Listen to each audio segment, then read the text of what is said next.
Hey guys, this is Parrish. I'm just what the world needs. Another guy doing World of Warships YouTube videos.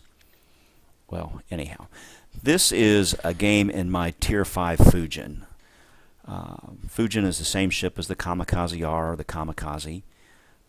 In a Tier 5 match, it's vastly overpowered. In a Tier 7 match, it can still be competitive, especially when there are no aircraft carriers and no radar ships on the other side, which is a situation I find myself in here.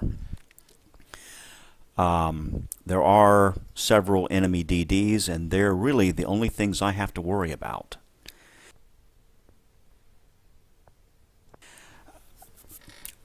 What my videos are going to be about is tactics and strategy. There's a lot of guys doing ship reviews, a lot of guys ranting about wargaming, all this kind of stuff.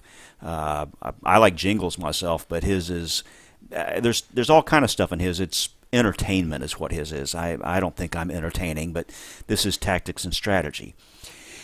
Anyhow, this is the fault line map, and as usual, what teams do is they want to go to the outside of the map, and I don't blame them. If you're on one side or the other, ships are pretty much shooting at you from one direction, and it's easy to manage what's going on. However, you need somebody in the middle of the map to do, if nothing else, to spot, because what can happen if the team completely vacates the middle of the map, an enemy destroyer can slip through that B cap south of our team and do a world of good for his team just by spotting. He has to be careful not to get detected down there because he'll get hunted down like a rabid dog, but he can spot and he can use torpedoes with discretion and do a lot of damage. So I'm headed to the B cap. I'm going to spot if possible. I'm going to cap. We'll just see what turns up in there. People don't like to go in the middle because you get shot at from every angle. And if you're in a DD headed to the middle, you have to realize the other DDs you're going to find in there are going to be one of two kinds of players. Either very bad, they don't know any better, or very good, they know exactly what they're doing. I run into the very good kind. I'm spotted, and this guy's going to start shooting at me. I pop smoke to cover my retreat. You have to be careful. Popping smoke will conceal you if there's no radar ship. The problem is smoke screens are torpedo magnets, my favorite jingle saying. I realize I take a minute here to sort of orientate myself to what's going on, but I realize I cannot stay in this smoke. There's going to be torpedoes coming through here. So I head out, and as soon as I head out, guess what I find? Another destroyer. I think this is the Farragut, and this guy's going to start shooting at me and lighting me up. But there is a Perth. If you notice this, Perth had said he was going to cover me or in the center, and apparently the Perth knows what he's doing. I love the Perth. I wish I had bought one of these. Notice his smoke screen. It just moves with him. It's pretty good duration. It's small, but it moves with him, which is really a great smoke screen. So this Perth is firing on the Farragut and takes the heat off of me. And as long as he's got smoke, this Perth is going to stay right here and keep the center of the map clear. He kind of has the same idea I did. I didn't look up this guy's stats, but I suspect he's a reasonably good player.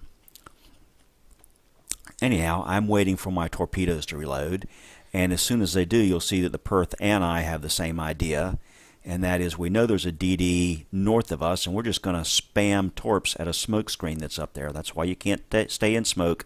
Smoke screens are torpedo magnets. So now you're going to see my torps, and I do a good job of torping this island right here. Oh yeah, direct hit on the island. No points for that. The Perth, I said smoke screens are a torpedo magnet, and that's why the Perth's smoke is so great, because it moves around, and it's a little bit harder to torpedo a moving target. But we fire torpedoes into that smoke screen. Don't get any hits, but we're letting that destroyer know that we are contesting the center of the map. They have capped anyhow. They simply had me outnumbered. But now the Perth's smoke is going to be running out. I'm going to head back up here to spot.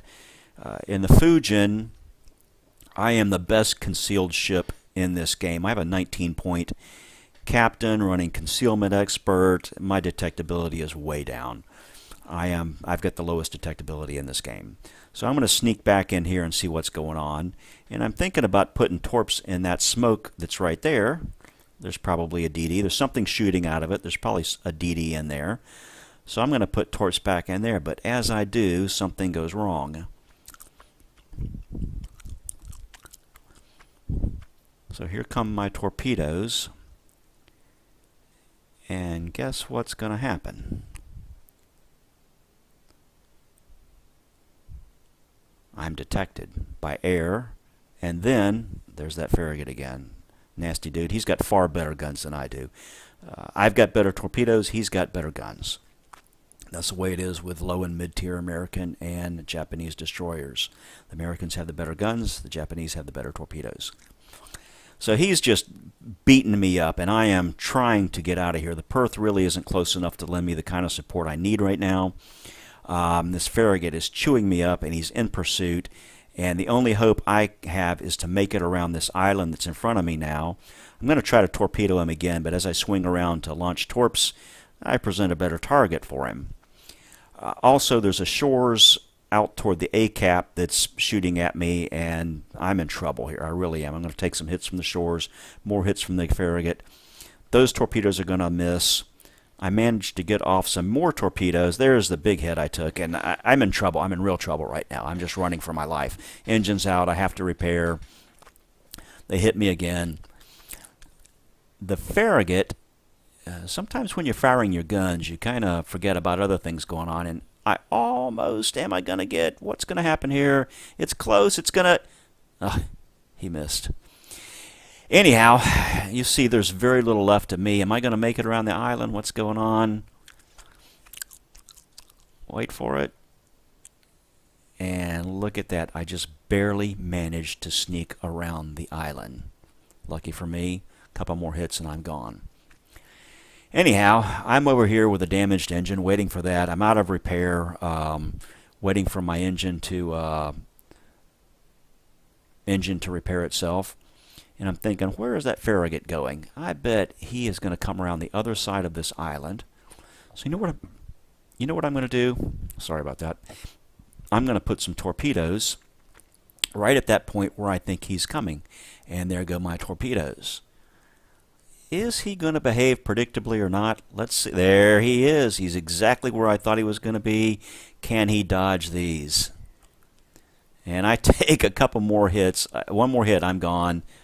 Boom! Yeah, it's a little harder to dodge a tight spread when you're broadside to him. That caught him, and I survived by the skin of my teeth. One more shot, and I'm gone. To his credit, the guy congratulates me. You know, he's a good sport about it. And I thank him back and tell him it was a good fight. There's no point being a butthead to people in this game. So, I'm driving around down here completely out of the game with almost no health, thinking, what can I do that's going to help the team? And I look at this B cap, and it seems to be unoccupied. My team is in command. I mean, this game is all but won right now, but I'm going to drive on up here and cap B. Also, you know, you get a lot of XP for capping, and I've done very little in this game so far except run for my life. So I'm going to head to the B cap and see if I can pick up some cap points. Well, I fast forwarded a little bit. You guys really didn't need to see me driving to the B cap, but here I am about to enter B, and I will start capping as soon as I cross the markers here. The destroyer really has three roles: capping, spotting, and shooting, whether it be guns or torpedoes. And too many people want to concentrate on just one of those things. They have a DD with good guns, they only want to shoot. To be the most help possible to the team, you need to do all three as best you can within the abilities that your DD has, the constraints of that. And what's this? This King George, I think he wants to get some of my cap points. Who's going to win the race? I mean, I've not had a stellar game to this point. I need these cap points. I hope that King George doesn't manage to sneak in before I finish capping and get some of the cap points. I want them all. Is he going to make it? I don't think so. The King George is kind of slow, and he is just not going to make it in. He's not going to get those cap points he wanted. There we go. And I talked about the Farragut being predictable, and look at this. Anybody on the red team knows there's a DD and B, and they know any good DD driver is going to want to head toward the action, so I'm headed that way. So where is their DD going to be? Wait for it. Right there. And how many hits can I take? None. Game over for me. So that's the whole point of this one, is don't behave predictably. You saw me catch one of the red guys in that, and then you saw one of the red guys catch me in that. So if you wanna score better in the games, try not to behave predictably. Maybe logically, but not fully predictably. Until next time, this is Parrish, signing off.